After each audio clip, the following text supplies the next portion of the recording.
Thank you, guys. Thank you for following Sammer's instructions. It makes it a little easier to get up here. Who in here won the pumpkin spice latte?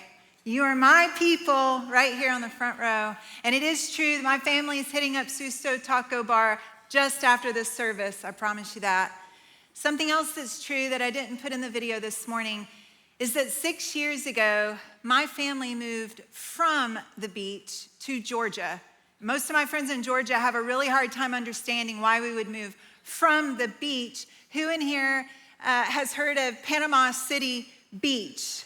Ah, the laughs. Okay, some of you just went back to spring break 1999, didn't you? If cruising the strip means something to you, meet me in the rotunda and we'll swap stories later. Good old arrive on vacation, leave on probation, Panama City Beach. That's right. As much as we love the beach, Florida also comes with these pesky storms called hurricanes. In fact, you've probably seen the catastrophic damage of the most recent hurricanes that got a little too close to comfort for my family. Because in 2018, my family survived a Category 5 hurricane, Hurricane Michael. It is said to be tied with Katrina as the third most intense storm to have ever hit the United States. And while my family, being Panama City natives, we chose not to evacuate. And so I remember waking up that morning to the news that Hurricane Michael had now upgraded from a Category 3 to a Category 4, eventually making landfall as a Category 5 hurricane. And I remember sitting in my parents' living room that morning, looking out the window, watching trees snap one by one, closer and closer and closer to us. And then this huge motorhome down the road was rocking back and forth, eventually flipping over on its side. And then all of a sudden, a porta potty flew by the window. You know you're in Panama City if a porta potty flies by the window during the hurricane. And that's when the winds began to sound like a freight train. And we knew at that moment, it was like a scene from the movie Twister. We had to go to our safe room. And so my dad, my husband, my mom, myself, my two children, we jumped up to run to the interior closet of their main bedroom. And that's when the front door blew open. The winds were so strong. My dad and my husband, they were left behind to try and hold the door closed, eventually boarding up from the inside of the house. And I remember sitting in the closet that day with my mom and my two children, and things were falling on us from the top shelf. I genuinely thought the house was going to implode. You can imagine how terrified we truly were. And everyone handles these things differently in a crisis. My family would tell you, I am not your girl in a crisis. You do not want me with you in a crisis. There is a level of crazy that comes out that is hard to explain. My poor husband could tell you that. But there we sat, my saint of a mom. She was sitting on her stool in the closet, and she's singing hymns over my two children and praying prayers over my son and my daughter, one of which was sick. The other one was yelling, I don't want to die. And in those moments, you do what you have to do, right? She looks at me, and then there I sit. I'm curled up in the corner of the closet, crying, shaking. I'm pretty sure I also was yelling, I don't want to die.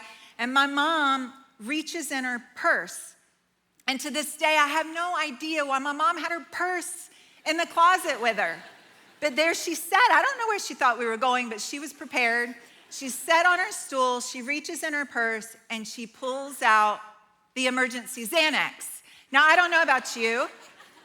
Most people in the storm would have a bottle of water, maybe a granola bar, maybe a loaf of bread, some peanut butter. But my mom, she had the emergency Xanax. She pulls it out, and with the most mom-like look, and you know what I mean, she's looking at me, and she says, take the Xanax. And I was like, I'll be okay. She said, take the Xanax. It's the lowest dose. It'll take the edge off. It'll help you breathe. So I did what any good mom would do. I took the Xanax. Now, a side note to that is a few months later, when the kids got back in school, the teachers, in a way to help our kids process what happened in the storm, they had to draw their experience from the storm. And my little son, who's in the second grade, he drew my mom and her purse, myself, my daughter, and himself in the closet that day. And at the top of the paper, he wrote, "My mom took 5 Xanax." Zaneks, Xanax. You can imagine that phone call that I got that day. "Yes, Miss Weeks, I'm okay, I promise. It was just one." And if all of that wasn't enough, the carbon monoxide alarm started going off. Can you believe this? It was like the perfect storm. And in that moment, no amount of Xanax could have kept this mom calm. And in what felt like forever, but it was only just a little while, I remember hearing my husband say, "You can come out now." And so what did I do? Well, I jumped up, I grabbed the kids, and that's when crazy mom mode ensued. And if you're in here and you have kids, you probably know what crazy mom mode means. You have sudden hearing loss, sudden vision loss. You're only thinking, "Save my kids." And so that's what I did. I grabbed the kids, I run to the closest window, I throw open the window. I literally had their heads out the window, and I'm yelling, "Breathe, breathe, breathe." And that's when I hear this little voice. And I look up, and there stands my husband on the other side of the window, and he says, "The storm stopped. You can come out now." All we had to do was walk outside to safety. I was so focused on the chaos of what was happening right in front of me, I couldn't see what was happening beyond that. Have you ever been there? Have you ever found yourself unable to see a way forward because of the chaos happening around you? I mean, you may not have been through a literal hurricane, but we all endure our own storms, both big and small. It's simply part of the human experience. And this isn't a faith thing. It's not a Christian thing. This is simply a human thing. We all struggle. We all suffer. In fact, you may be in a season even now of struggle. Where are my ladies in your midlife? That's all I have to say, really. I'm going to talk to you for just a moment. I call this our double spank season, where no amount of air conditioning can cool us off, and you're enraged by your husband's breath. Or maybe you just added your teenager to the car insurance, and you're trying to figure out how to take out a second mortgage to pay that monthly bill. Or maybe your garage door broke and your hot water heater broke on the same day, and then you're driving to church and you get a ticket for holding your cell phone. And that's just what's been going on in my life right now. But you have them too. The everyday trials of life. Or maybe your current struggles are much heavier. And you're thinking, "I would wear double spanks any day if I didn't have to go through what I'm going through right now." Maybe you're facing job loss, a betrayal, financial worries, relationship challenges, a divorce, a health diagnosis, or maybe the loss of a loved one. These are the unwelcomed, yet inevitable storms of life. And it's a tension that we all feel. We wish it wouldn't happen, but you know that it will. And when they hit, it can be impossible to see a way forward. It can feel hopeless, like there's no end in sight. But what if I told you today there's a way to go through your storm? And there's a way to go through your storm to not only survive it, but there's a way to go through your storm that could potentially make you better. The way through the storms of life is dependent on one thing. And that one thing is a choice. And that choice can change everything. And I want to talk about that choice today. Because the reality is that we're all faced with choices, with how we respond when the storms of life come our way. And the truth is, the default choice for me, and perhaps the default choice for you, and the one that makes the most sense, it's to run. It's to give up. It's to grow bitter and resentful, cynical. It could be the reason that you walked away from your faith, or you're contemplating walking away from your faith even today. And for some of us in this room, we may have felt like we had no choice at all. But I'm standing here because of my own trials.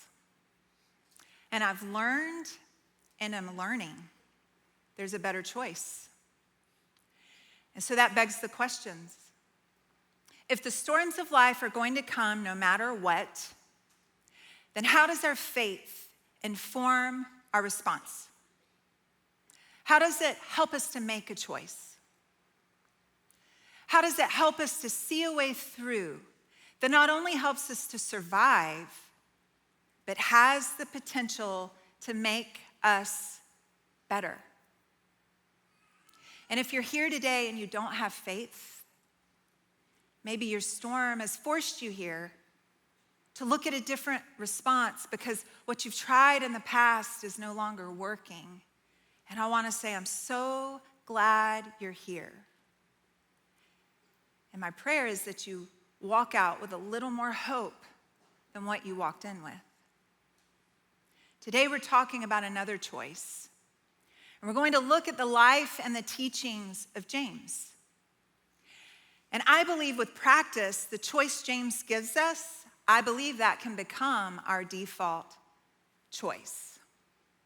And so here's what he says. In chapter 1, verse 2, he says, "Consider it pure joy, my brothers and sisters, whenever you face trials of many kinds."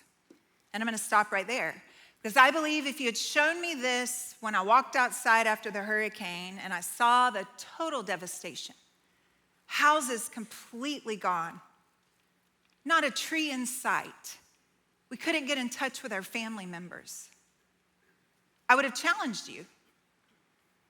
I might have been offended by you. Because for some reason, it's more palatable to read, "Consider it unfair," or "Consider doubting God." It's so much easier responding with bitterness and frustration and anger because that's the natural response. But James says just the opposite. He says, "Consider it pure joy." And before you think, "I'm done," that's the typical Christian response, be happy in all circumstances. I think you'll see that that's not what he's saying here. I think you'll see that James has some wisdom from his own life experiences. This James is the half-brother of Jesus. But he didn't follow Jesus until after Jesus died on the cross, rose again 3 days later, and then he encountered James post-resurrection. And when he encountered James after the resurrection, that's when James decided this guy actually is legit. He's not crazy. What he's saying was true. And he committed his life to follow Jesus. And so now here James is, 30 years later, he's been in Jerusalem and he's been helping build the church. And they've been under tremendous adversity and persecution. There are people losing their lives for their faith in Jesus. So I want you to think about it. This guy, James, has been responsible for a community in crisis for 30 years. And he gives this qualifier. He's saying, "I'm with you, my brothers and my sisters." All of this to say, James isn't writing to us from his penthouse in Jerusalem up above. He's writing to us from boots on the ground, real life, real trials like you and like me. And he's writing to other Christ followers. And he says, hey, I'm in this with you, my brothers, my sisters. He's saying, I know what it's like to be tired. I know what it's like to want to give up. He's saying, but let me help you. Before you give up, before you walk away, he's saying, consider it pure joy, my brothers, my sisters, whenever you face trials of many kinds. He's not saying if, he's saying when. He's saying trials are inevitable. They're not punishment. They're not a curse. You can't pray the trials away. You can't wish the trials away. He's saying trials are going to happen. And when they happen, you are going to have to face them. And so he's saying, go ahead now and decide your response. And respond in a way that allows God to leverage your pain, leverage your trial for good. And so you may be thinking, how do I consider it joy? How do I do that, James? How do you hold both joy and sorrow at the same time?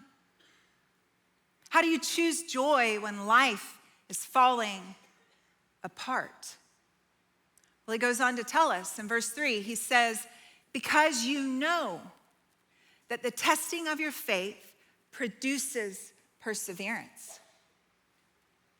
He's saying you can be confident in your choice to choose joy because you know that the trial is going to expose the authenticity of your faith. It's really hard to maintain an image when we're in pain. Our image and our reputation, it's what people see. It's what people think we are. And when life is going good, it's really easy to keep a good image.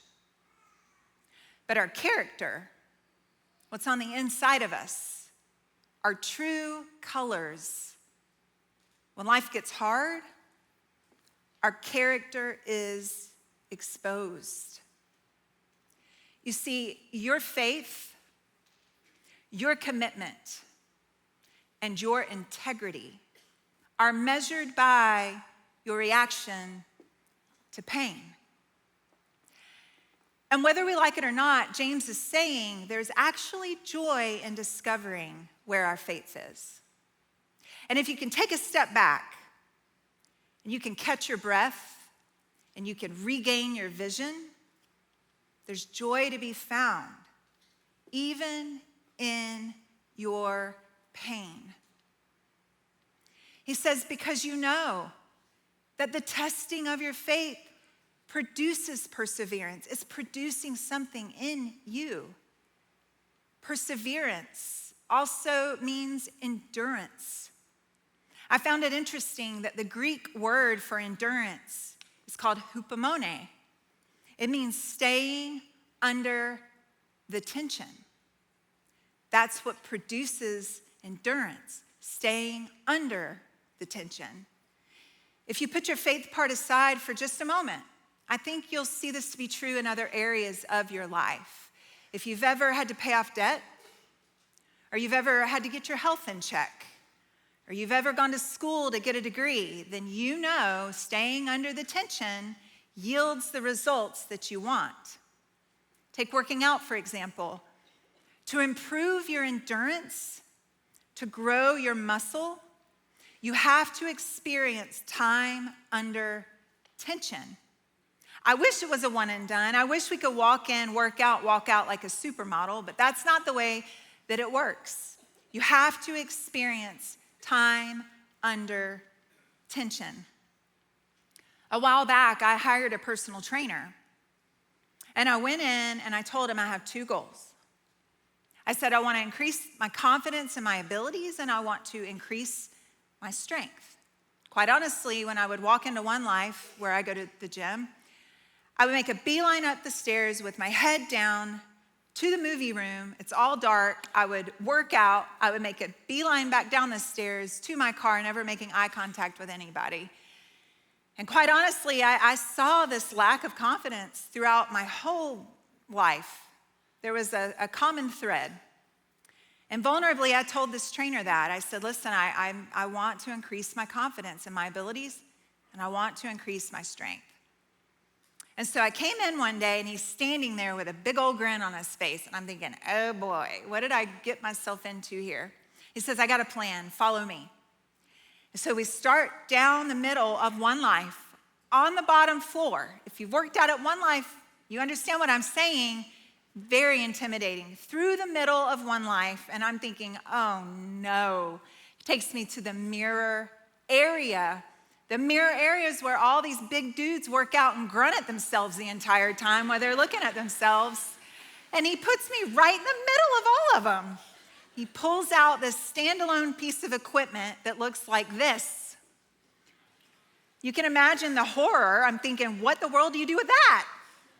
He says, you put your feet on the pads here and you lean over this bar without your hands. And the motion of leaning all the way over the bar and back up is going to be what increases your core strength and increases your back strength. Well, I'm thinking it's not enough that you put me in the middle of One Life in the mirrors, but you're making me put my backside up in the air in front of everyone. And against my better judgment, I thought, all I'm doing, I've paid this guy a lot of money, so I'm gonna do it. So I get on the machine and I get all the way down, and I lost every ounce of confidence, dignity, and my filter. My legs come out from under me. My arms come out from under me. I am literally teetering on the bar yelling, get me off this thing. And that poor guy is staring at me like, I don't even know what to do right now. And he couldn't get me off of it fast enough. He got me away as quick as he could. And to be honest with you, in the moment, I either was gonna fire him or I was running out of the gym, neither of which happened. And once I was able to calm down, call me crazy, I kept coming back every week, every day for more. It took making the decision to stay under that tension. And I eventually yielded the results that I wanted. I walk into One Life now like I own the place. And I'm right in the middle of those dudes grunting with them, working out in front of the mirrors. In the same way, James is saying, for our faith, for our own sake, you may not be able to change your circumstances, but you don't have to give up your hope. You don't have to give in to your feelings. Then he says, let perseverance finish its work so that you may be mature and complete, not lacking anything. He's saying there's an outcome here. So don't quit. Don't give up too soon. Let it have its full effect. It's going to make you mature. It's going to make you complete. You will lack for nothing. It's going to produce a stronger faith in you than before. That thing you're trying to pray away could be what's making you stronger. Andy Stanley says it this way. He says, let the tension in our lives, or the tension in our lives, is the epicenter of God's activity in our lives. Let perseverance, let endurance complete its work. Let it all play out so that you will be complete. And he's not saying you will be grateful for the storm. He's saying you will be grateful for the endurance to withstand the storm. Because chances are you're going to experience God in a way that you may not have experienced when life was going so great.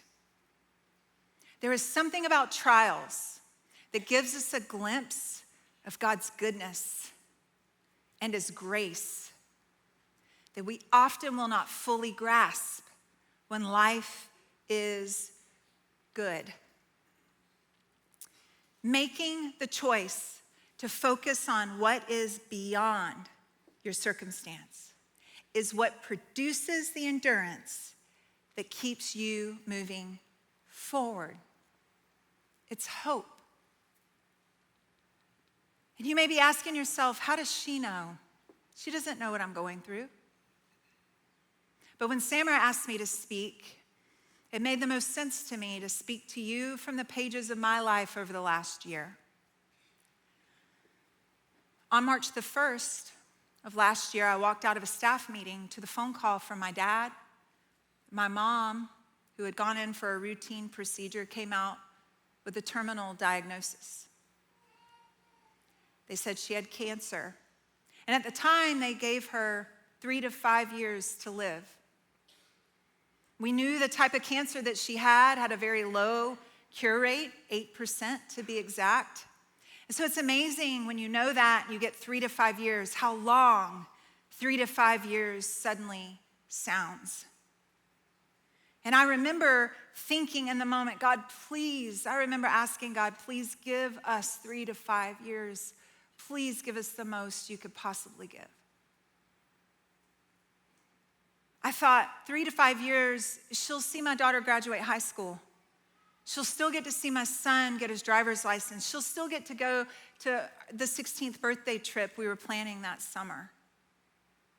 But by March 8th, they found the cancer had spread aggressively, and they gave her 4 to 6 months.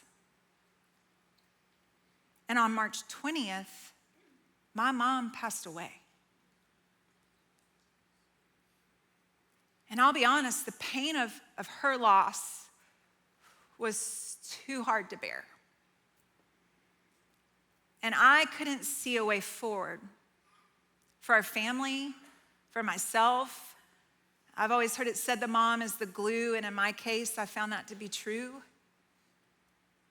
And as if that wasn't enough, when we got back from her services and my kids went back to school, my daughter, who was in the 10th grade at the time, she went back to her classes, and the first day back, she's sitting in class and she gets text after text after text, 8 text messages, all at the same time from her friend group.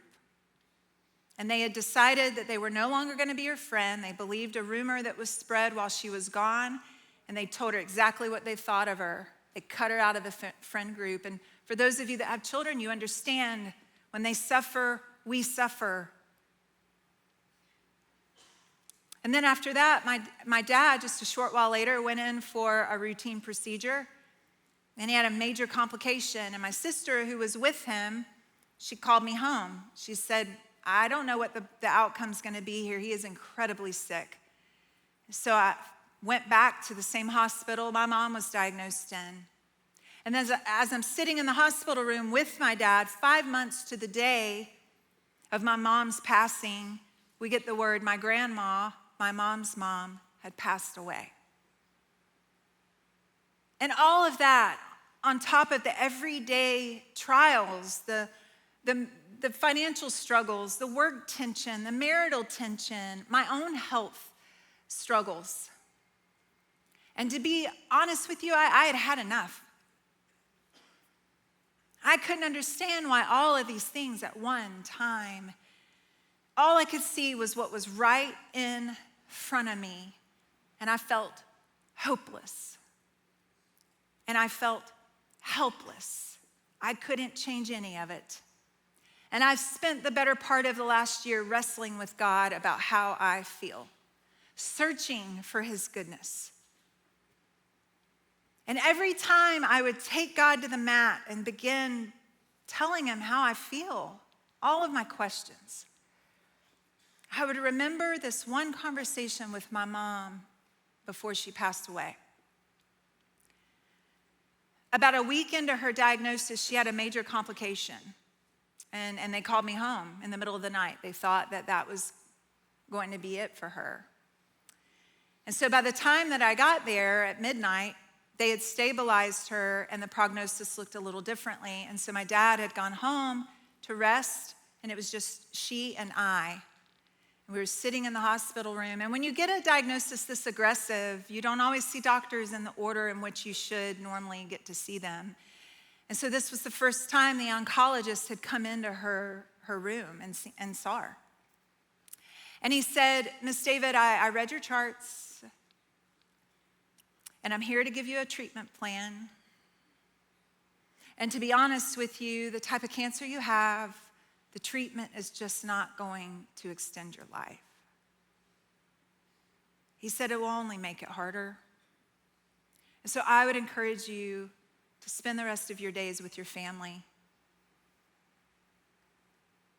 And my mom looked at him and she grabbed his hand and she said, "It's okay." She said, "I understand what you're saying, but I will be okay." And the doctor was stunned. He looked at her and he said, "Miss David, people at this stage typically are in denial or they're extremely angry, but you have so much peace. I can't describe it. I can describe it." She spent her life choosing joy in the face of her trials, a lifetime looking beyond her pain. Her faith wasn't in her circumstances.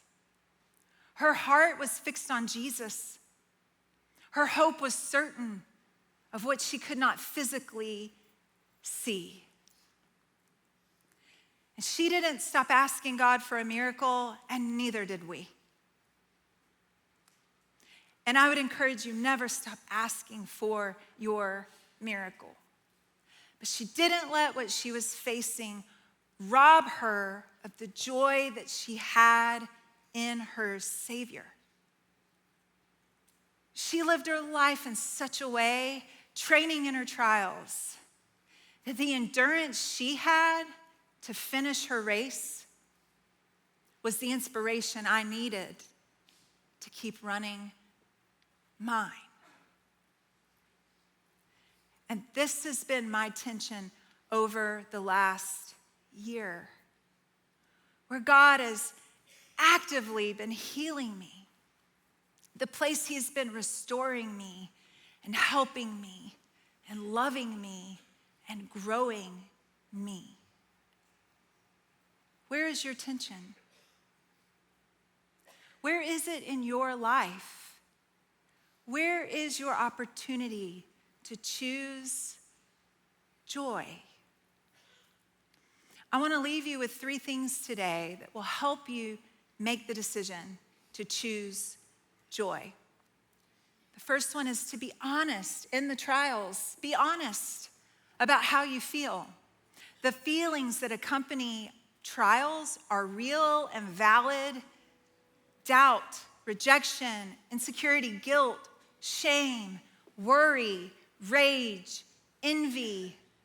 But if not expressed, they can cast a long, lingering shadow over your life. So tell God how you feel. Don't mask it. Don't bury it. He can handle it. He welcomes it. I heard a message preached by Tim Keller once, and he said, when we are honest, it cleanses the soul. Grace meets us where we are, not where we pretend to be. So be honest. Number 2, remember in the trials. Remember what God has already done. Reflect on those giants in the faith that you're inspired by. When life spins out of control, it's so easy for us to go into control mode. But I encourage you to be still and remember. And by the way, either you're walking with someone in pain right now or you're going through it yourself. And I want to offer you 2 suggestions. Number 1, never minimize pain. Get rid of the words "at least." I have a friend who's a young mom who's battled diabetes her whole life. She said that the amount of times people say, "at least it's not cancer," it's not helpful. So lose the words at least, and don't rush people. Timelines and grief, they don't work. We all grieve differently. We all grieve at our own pace.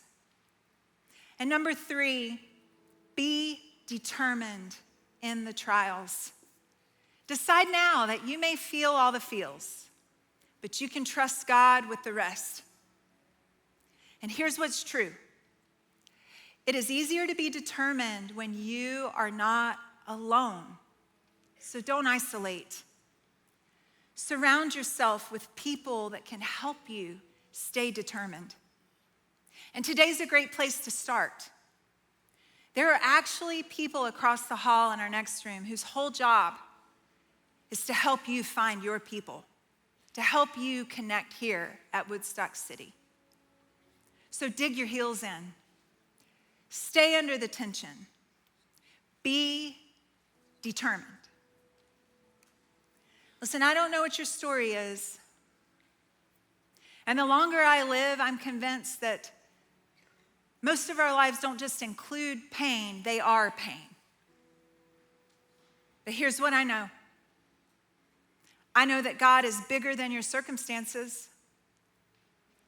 God is bigger than what you are facing and will face. And I can stand here and say that because I've learned and I am learning in real time. He is bigger than mine. And I know that when my mom passed away, there were people in my life that had lost their parents before me. And they showed up for me in ways that other people couldn't because they didn't fully understand. They used their pain to help me. And when my daughter lost her friends, her small group leaders here, they rallied. They created a space that was so safe. It brought healing to her life and gave her confidence. She made new friends eventually. And guess what? She brought them here to that group. She wanted them to understand what true friendship, true Christ-like love really is. And 2 of those girls were baptized this year, and they now serve in our preschool ministry, Wambaland, every Sunday. I want faith like that. I want faith like my mom, Terry. Imagine what our world would look like if we leveraged our pain to help other people in theirs. Imagine what life could look like if our response to pain pointed people to the hope that we have in Jesus. Imagine if people that lived beyond us said, my life is better because of how she responded to her trials. My life is richer because she used her pain to help me. So let me ask you, will you choose joy today? Will you trust God in your pain? Will you allow God to do something in you and perhaps even through you when the unwelcomed yet inevitable storms of life come your way? I invite you to today. Let's pray. Heavenly Father, you are so good to us. And I'm so thankful today for your love. I'm thankful for your promise to draw close to us when we hurt. Lord, I'm thankful today for the supernatural ability to choose joy. Thank you for your love. Amen.